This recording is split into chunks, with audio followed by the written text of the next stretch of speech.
लब्बैक अल्लाहुम्मा लब्बैक।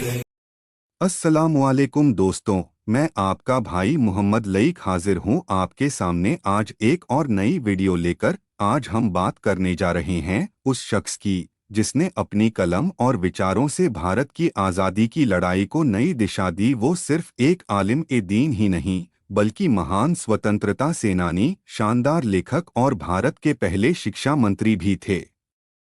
जी हाँ, हम बात कर रहे हैं मौलाना अबुल कलाम आज़ाद की। मौलाना अबुल कलाम आज़ाद भारत के स्वतंत्रता संग्राम के उन नेताओं में से एक थे जिन्होंने कलम और तकरीर दोनों के जरिए अंग्रेजी साम्राज्यवाद के खिलाफ बेमिसाल जंग लड़ी। वे एक महान इस्लामी विद्वान, लेखक, पत्रकार और राजनीतिक विचारक थे।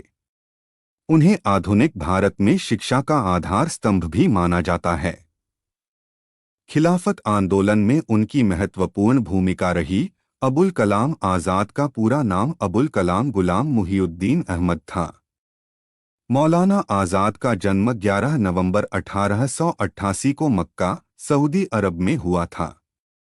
मौलाना अबुल कलाम आज़ाद अफ़गान उलेमाओं के खानदान से ताल्लुक़ रखते थे जो बाबर के समय हेरात से भारत आए। उनके वालिद मौलाना खैरुद्दीन एक मशहूर इस्लामी विद्वान थे जो मूल रूप से भारत के बंगाल से संबंध रखते थे। उनकी वालिदा अरब मूल की थीं। 1889 में उनका परिवार भारत लौट आया और कलकत्ता में बस गया। जब मौलाना आज़ाद महज 11 साल के थे तब उनकी वालिदा का इंतकाल हो गया था। बचपन से ही अबुल कलाम असाधारण प्रतिभाशाली थे। लोग कहते थे कि उनके भीतर एक बच्चे का शरीर था लेकिन एक बूढ़े विद्वान की अकल थी। उन्होंने पारंपरिक इस्लामी शिक्षा, कुरान, हदीस, फिक्ह और अरबी साहित्य की गहरी पढ़ाई की। अरबी, फारसी, उर्दू के साथ साथ उन्होंने अंग्रेजी भी सीखी। वे विज्ञान, गणित, भूगोल और दर्शन में भी दक्ष हो गए थे। 14-15 साल की उम्र तक ही उन्होंने इतना ज्ञान अर्जित कर लिया था कि लोग उन्हें मौलाना कहने लगे। मौलाना आज़ाद का नाम अबुल कलाम पड़ा, यानी कलाम का मालिक, क्योंकि उनकी जुबान और कलम दोनों में बेमिसाल ताकत थी। 13 साल की आयु में उनका विवाह जुलेखा बेगम से हो गया। वे आधुनिक शिक्षावादी सर सैयद अहमद खां के विचारों से सहमत थे। मौलाना आज़ाद ने कलम को अपना हथियार बनाया। 1912 में उन्होंने उर्दू अखबार अल हिलाल शुरू किया।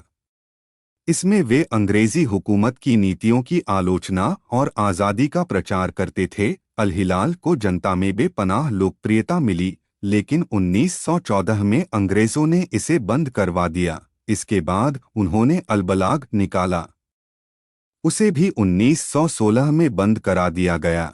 उनकी लिखी हुई हर पंक्ति, हर लेख आज़ादी का बिगुल थी। यही वजह थी कि अंग्रेज सरकार उनसे डरने लगी थी। वे जलियांवाला बाग हत्याकांड के विरोधी नेताओं में से एक थे।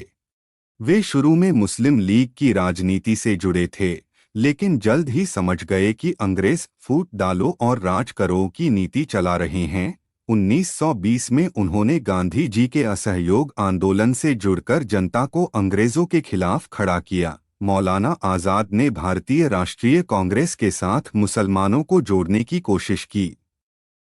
1923 में वे कांग्रेस अध्यक्ष बने, सिर्फ 35 वर्ष की उम्र में।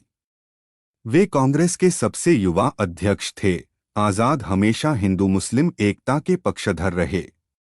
उनका कहना था कि भारत की आज़ादी सिर्फ तब संभव है जब दोनों समुदाय कंधे से कंधा मिलाकर लड़े। मौलाना आज़ाद को अंग्रेज़ों ने कई बार कैद किया। 1930 में सविनय अवज्ञा आंदोलन के दौरान गिरफ्तार हुए। 1942 में भारत छोड़ो आंदोलन में उन्हें अहमदनगर किले में बंद किया गया, जहां वे लगभग 3 साल तक रहे। जेल में रहते हुए उन्होंने भारत की आज़ादी, इंडिया विंस फ्रीडम लिखी, जो बाद में बहुत प्रसिद्ध हुई। जेल की सलाखें भी उनके इरादों को तोड़ नहीं सकीं, बल्कि वहां से भी उन्होंने आज़ादी का पैगाम पूरी दुनिया तक पहुंचाया। 1940 से 1946 तक लगातार कांग्रेस अध्यक्ष रहे। इस दौरान द्वितीय विश्व युद्ध और भारत की स्वतंत्रता की निर्णायक लड़ाई चल रही थी। वे विभाजन के कट्टर विरोधी थे। उनका सपना था कि हिंदू और मुसलमान मिलकर एक साझा राष्ट्र में रहें, लेकिन 1947 में देश का बंटवारा हो गया, जिससे उन्हें गहरा सदमा पहुंचा। उन्होंने कहा था, भारत का बंटवारा एक ऐसा जख्म है जो सदियों तक भरेगा नहीं। आज़ादी के बाद वे भारत के उत्तर प्रदेश राज्य के रामपुर जिले से 1952 में सांसद चुने गए और 1957 के संसदीय चुनावों में हरियाणा की गुड़गांव संसदीय सीट से कांग्रेस उम्मीदवार के रूप में सांसद चुने गए। वे भारत के पहले शिक्षा मंत्री बने। उन्होंने शिक्षा के प्रसार को अपनी प्राथमिकता बनाया। विश्वविद्यालय अनुदान आयोग (यूजीसी) की स्थापना में उनका योगदान रहा। उन्होंने आईआईटीज, भारतीय प्रौद्योगिकी संस्थान की नींव रखी। साहित्य अकादमी, संगीत नाटक अकादमी और ललित कला अकादमी की स्थापना में उनका योगदान रहा। वे विज्ञान और तकनीकी शिक्षा को भी बढ़ावा देते रहे।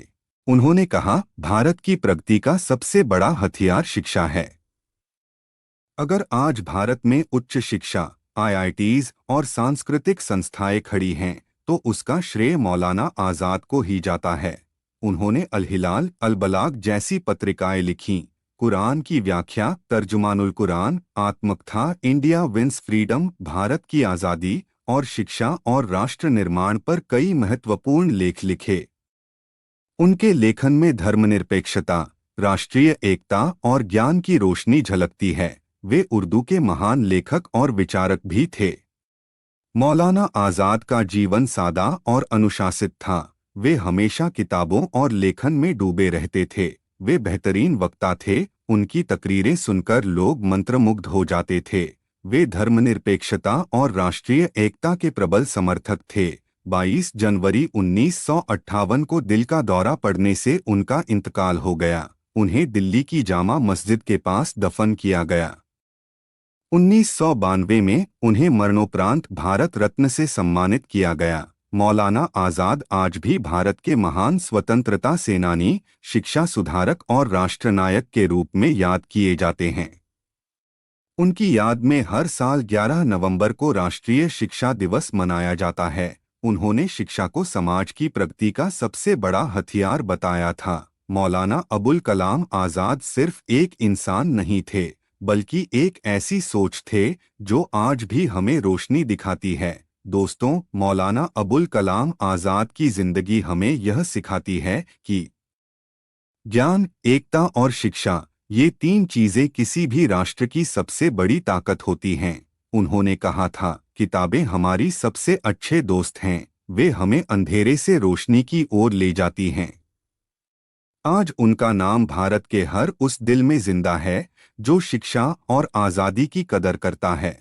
मौलाना अबुल कलाम आज़ाद की जिंदगी यह सिखाती है कि कलम और ज्ञान की ताकत तलवार से कहीं बड़ी होती है। वे सिर्फ मुसलमानों के नहीं बल्कि पूरे भारत के नेता थे। उनकी दूरदर्शिता, विद्वता और त्याग आज भी हर भारतीय के दिल में जिंदा है।